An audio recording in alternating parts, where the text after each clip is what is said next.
Grand Rising, Grand Rising. This is my married woman story. I've been told by coming to you at 0800 hours, March 28th, Sunday, 2021.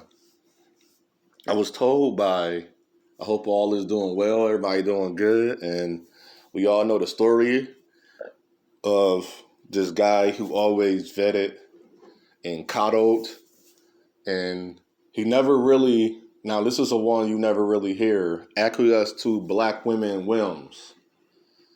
Well, I say he vet and coddled them because he never spoke truth. I was told that was a repellent, that I spoke truth. I don't have it in me to lie and to create a cover story for people wrongs. Because in my life, I didn't smoke weed, I didn't do crack, I never did heroin, I didn't drink my way out of it. Every wrong I ever did, I had to handle it. There is a recourse to every action, and we call them consequences or repercussions.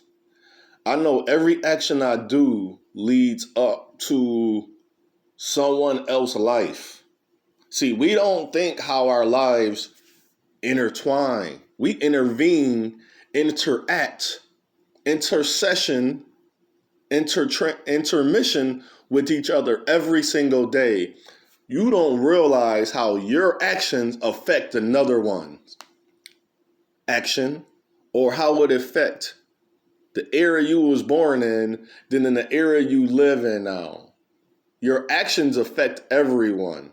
Now, this sounds stupid to a lot of people, but when you're single and you don't have kids and you really only take care of yourself, you think about a lot of things. I don't smoke, so I don't get this taking me to another high.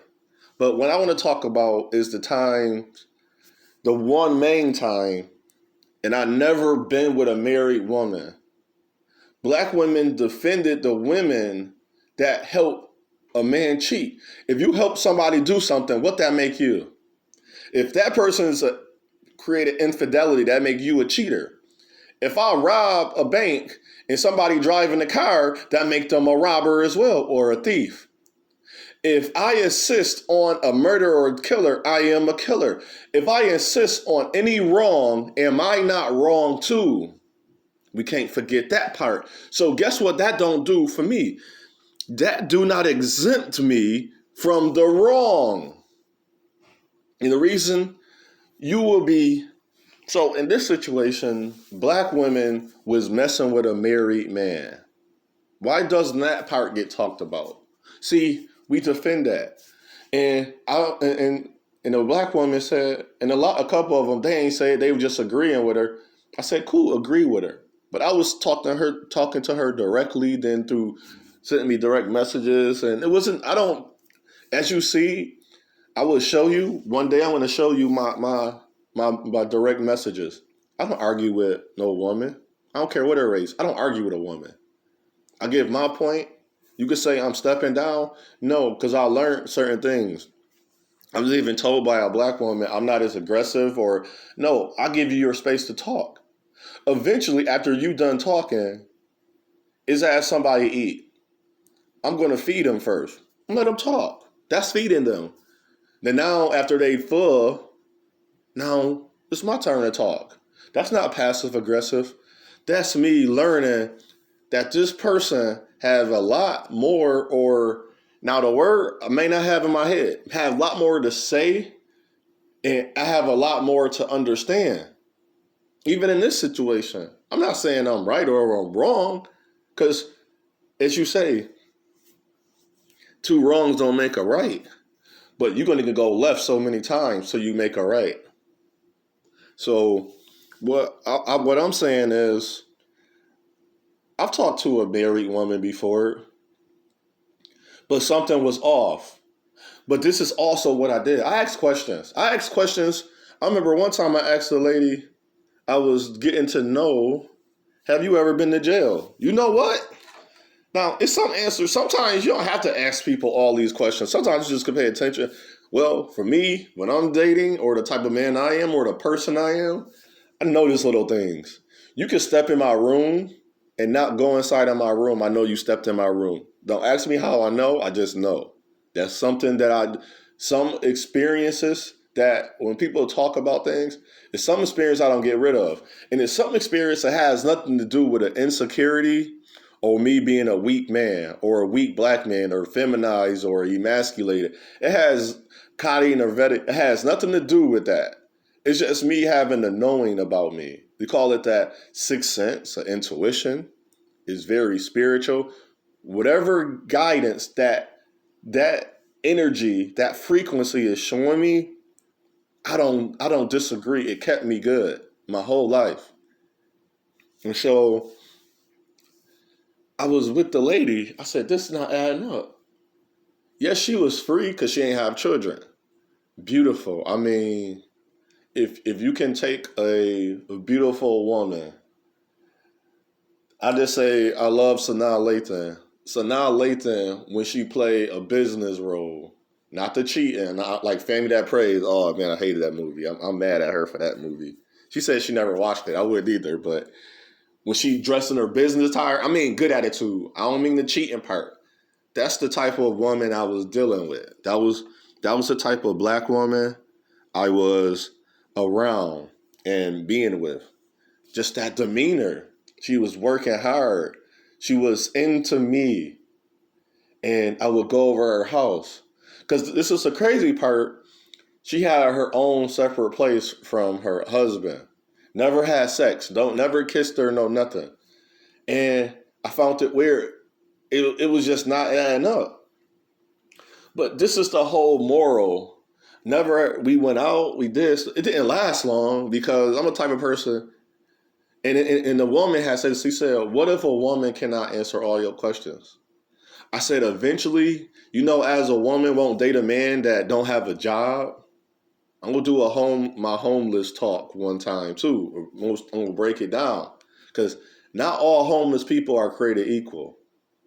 That's going to be my next one. Not all homeless people my homelessness is not created equal from somebody else bad finance decisions. Because we also think everybody, because I talk to a lot of people homeless, it's not nothing to do with finances. We think finances is the number one cause of homelessness. No, that's sad. The number one cause of homelessness is not finances, that's marriages. Isn't that crazy? Marriage, the number one cause of bad marriages or people that get divorced is finances, but homelessness is not finances. Think about that. What kind of world we living in. But okay, keep thinking. If money to you mean life, then you're not alive. But anyway, after a while, so I asked her, and then she had to tell me. She had to say, it was almost as I was on a Maury episode, or a Ricky Ghost Go Back, Montel Williams, or Ricky Lake show, or a Steve Wilkos show. Said, I'm married. Because she knew that the type of man I am. And see, this is the thing about me. The type of man I am is not dictated on no person or my life. Now, I say why it's not dictated on my life.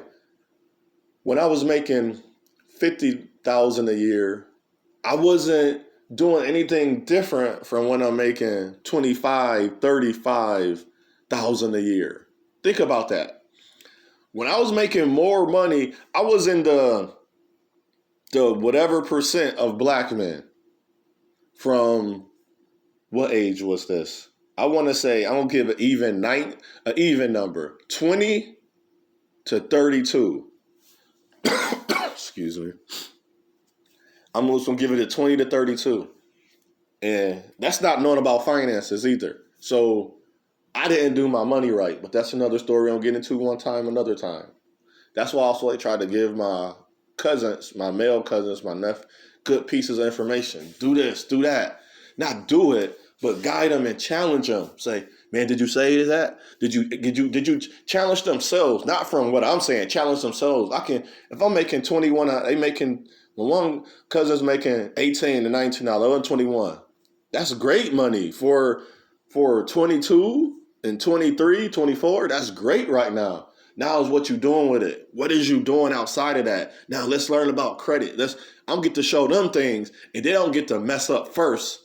And then when they start messing, they get to come in like, no, should I do this? No, don't do that. Don't do that yet. Wait. Trust me, it's going to be a better time to do this. Or if you want to do this, try this over here. Put that money over here real quick. Don't touch that money. But if you're going to do something, let them invest it. I mean, in something very wise. Or let your money. So if you get your stimulus, it's $1,400. Match your stimulus first before you spend it. See, some people are not able to do that. Well, you're able to do a lot of things in life, but you did it. You wasn't able, but you did it. So think about that. But overall for me, the reason it didn't get fired, because I told her, I said, thank you for telling me. And I kind of figured something was up. I want to be married one day. This was when I was had to be 28 to 32 or 33 when I was talking to this lady. I said, I want to be married, so I wouldn't want to dishonor myself. Listen to what I said. The black woman told me I had to, it was something about I had to be a certain way already. This is the thing with black men, and from what I'm getting from black women, I have to be a certain way already. I'm not super aggressive. Whatever is that black woman looking for in black men, I'm the first black man. Like black women say, wow, I never heard that. I'm honest. Black women will make you feel low for talking to her. See, that's the account. See, black women think I want to just say, kill them and F them and I want to see them die. No, I want to hear some true accountability. That's accountability. Say, no, I did treat my son a certain way. No, I did do those black men. That's all we want to hear. But we can't even get that. We did lie. We did help him cheat. Can we get that? No, I'm not. And this is the thing. You want me to forget. No, how can I forget and you never told the truth? Put that on game. That's game. Black women. That's what we want to hear. If you never want to hear nothing, so you can talk to your black. I'm happy I'm not married. You know why? When I know it's about marriage, most of the black men are like, yes, they're a yes ma'am man. But how is those alpha males or leaders in their home just because they just listen to their wives? Your wives you're just as you're not making the best family decisions, but you're making the family decisions you have to. So when she says something, those are not always the best response so you can get the best outcome. That's what I'm looking for in my black woman. Come on, I want the best outcome of what we doing, the best. If I'm doing my best, I'm the best son I can be. I'm the best uncle. I'm my best. I don't why you don't jump around? I never do that. It's like you did it here because you caught me in my element. You caught me at where I was at. But did the effort change? Did my mentality? No. Was I not excited for this event here compared? I was more excited, not even more excited. When I finally became a Marine, I didn't jump around. When I got done with the Crucible, I did my 10 miles. I got my EGA, my Eagle Globe and Anchor. When I graduated college, when I thought I couldn't do it. When I graduated high school, before I graduated high school and I thought I wasn't going to graduate. I didn't go to my high school graduation. I understand who I am.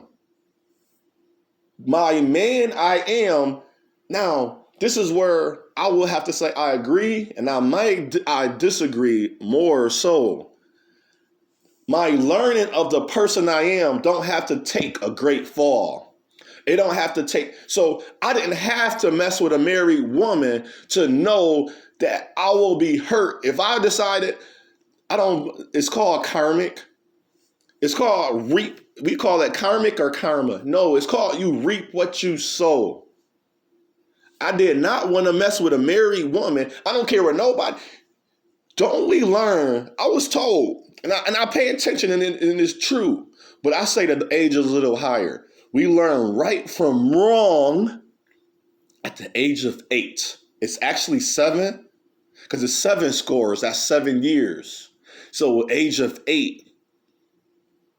I say by the age of 12, you learn that's wrong. I knew it was wrong, even in my frequency and my energy, if we want to go deeper in my heart. That's why I could not get close to this woman. She created a bond, which in America or on a piece of paper in the world, she created a contract with another person.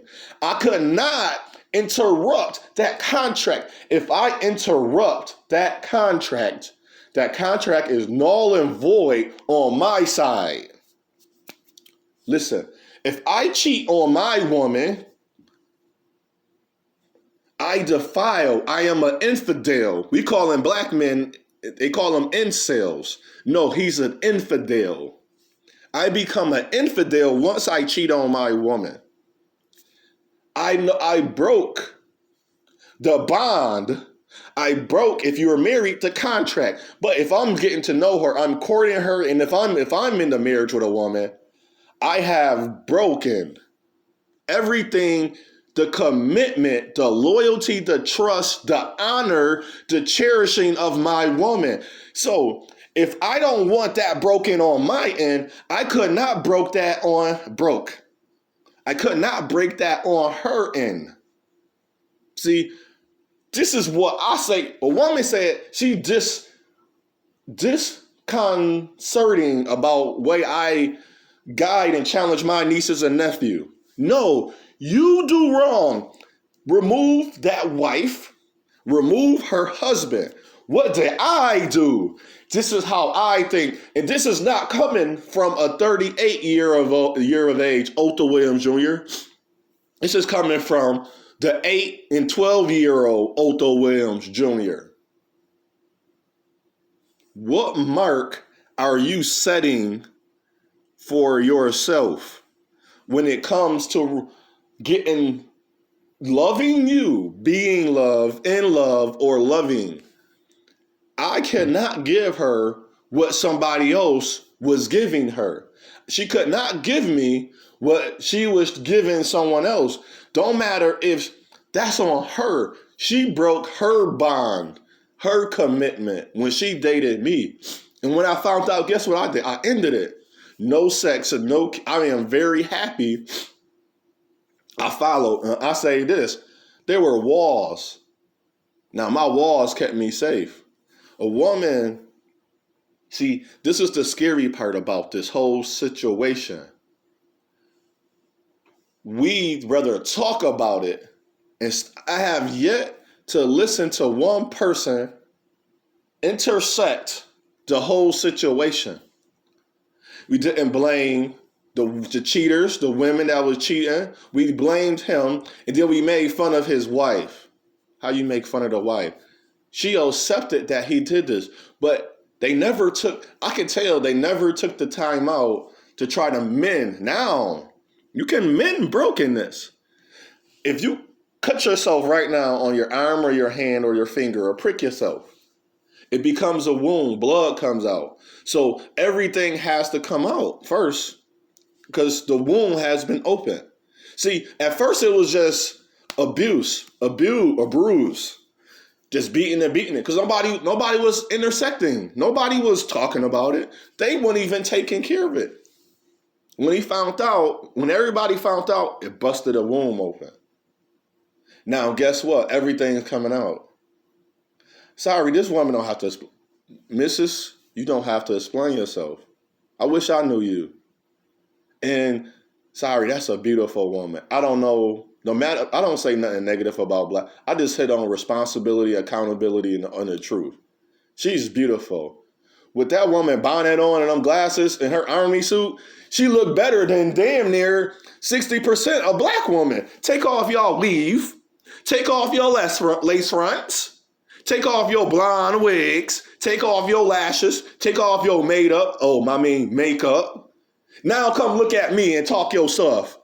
Take off the eyeliner stuff where hide this the black under. Take off everything. You look just as I guarantee you, 60% of black women will now look better than that woman with her bonnet and her big glasses on. I thought she looked good in that picture. That's just me.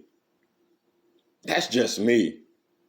But overall, those women was wrong too. Can we start getting to reality? We love trauma and drama as a race. I learned this. This is what I learned about a black woman. And this is not a diss. You might think this is a diss. Black women either want trauma and drama two ways. It's only two ways you can have it.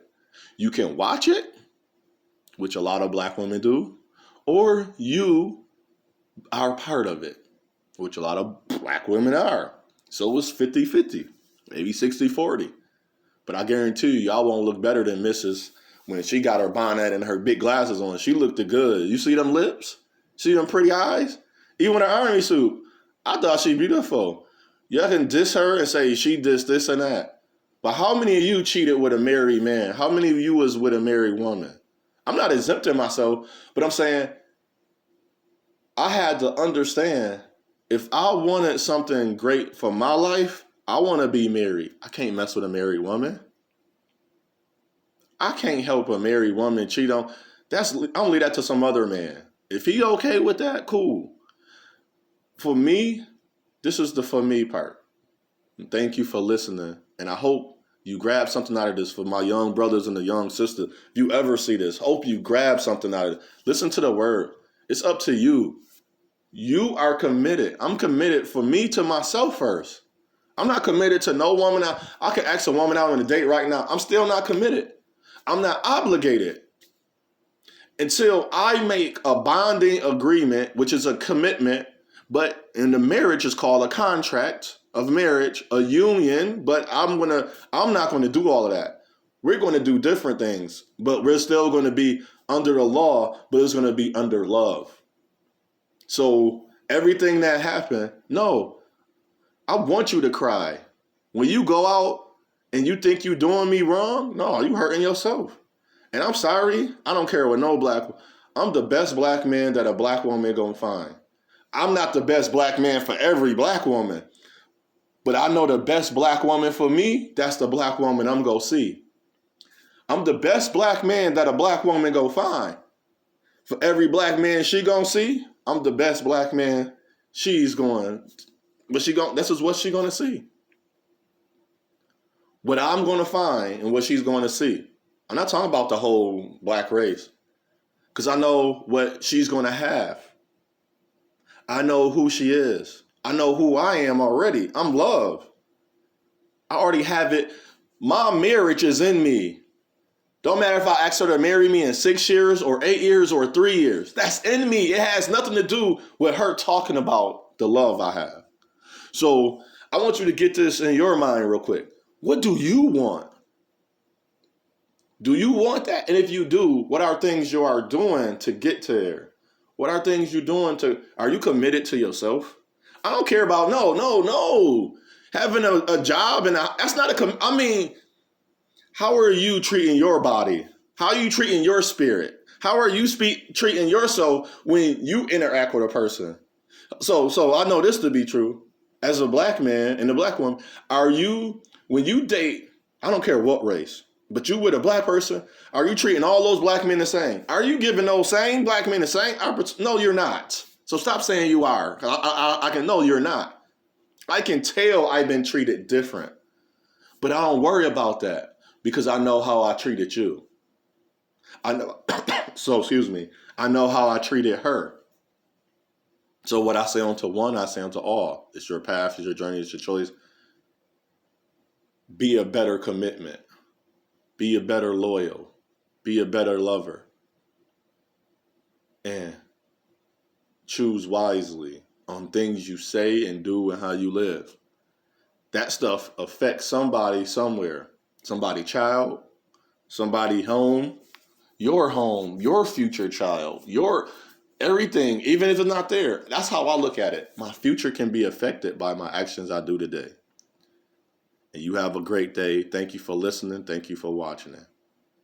Be great. Be you. Shalom.